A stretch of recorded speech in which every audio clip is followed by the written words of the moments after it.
we're looking at Mosi Toma as at a different level right now. I'm not some, and let me say this real quickly before I go on a hype train about Mosi Toma.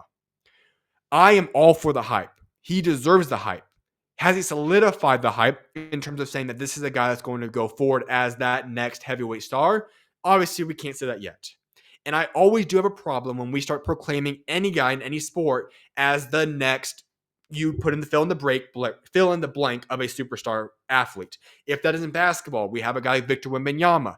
He is the next Kevin Durant, LeBron James, so on and so forth. In football, he is the next Tom Brady. You know what I'm saying? And the reason behind that is, listen, you can't compare a guy that's yet to accomplish anything at that level to a guy that's accomplished everything. And at the same time, what makes each one of these superstars great is that they are new. They are generational. When you are generational, you cannot compare yourself to the former past. The past is a great legacy, but you are the new, that guy. You are the guy that people are going to be listening and talking about later on because you are different. When we talk about great guys, let's look at Patrick Mahomes in football. Patrick Mahomes is not Tom Brady. There's not many similarities. But are they both legends? Are they both going to possibly go down as the greatest of all time? Sure.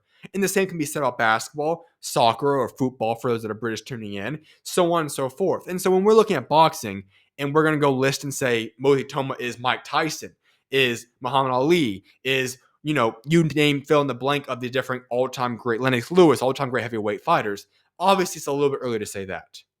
At the same time, is this the best prospect in boxing today? Without a shadow of a doubt. When you look at the way he fights, and here's what's special about Itauma.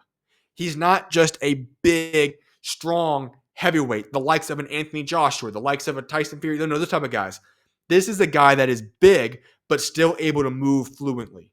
His ability to get around the ring, he's a very skilled boxer. And that's scary. When you have those fighters that have the skill set and have the power, that's when you get one of those all-time greats. And that's why he's drawing the praise that he's currently receiving. And that's why I say I'm okay with him getting that praise. He deserves it. He is that guy, and he's going to be a superstar in the future. The biggest thing about Mosi Toma, though, is obviously it's time to step up. You look at that fight, second round KO in that fight from Mosi Toma. He did his thing. That's that. Dropped him 3 times, dominating fight. He showed why he's the best prospect in boxing. But what's next for him? Well, it's time to start working your way up. We can't be playing these games any longer with Mosi Toma. If I were them, I know there's rumors of saying Marlon Coley. I don't expect that to be the case that we're going to see happening next. And I don't think that should be the case either. That's a big, big jump. Now, is he capable of doing that? Possibly. I'm not going to go against that. But if we're looking at this, it is time for him to fight somebody that's in an organizing body that's ranked in the top 15.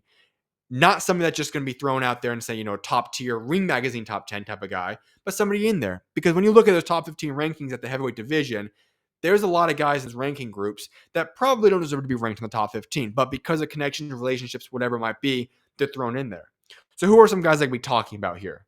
I think you look at a guy like a Jermaine Franklin, Nelson Heisa, Michael Hunter. Those are the type of names that I'm looking at currently for him to say, this is your next guy to fight.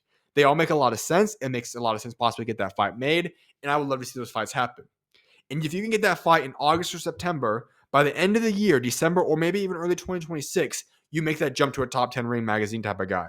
Whether that be a Martin Bakoli, that be an FAA Jogba, that be one of those types of guys, that's where you go after. And if you are successful in that duration, that path, then you get your world title shot, summertime of 2026. That's more the realistic outline game plan I see from Mosi Toma, and I think that makes a lot of sense for him. So when we're looking at Mosi Toma, yes, he deserves the praise. Yes, he is going to be that next great prospect. He is the best prospect in boxing right now.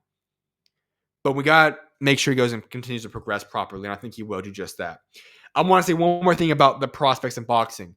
I think when we look at prospects in boxing, there's 2 guys that stand out the most to me. Mosi Toma and Abdullah Mason. Those are the 2 guys that I have my eyes set on. Abdullah Mason fights June 7th in Norfolk, Virginia. Keep your eyes out on for him. Those are the 2 guys that when you look at top prospects in boxing right now, they both have the resume, they have the accolades, they have the skill set, they have the film, that when I look at them, I say, you know what? These guys are for real. These guys are the next era of boxing, at least 2 of the faces. I think I'm confident saying that about those 2 guys.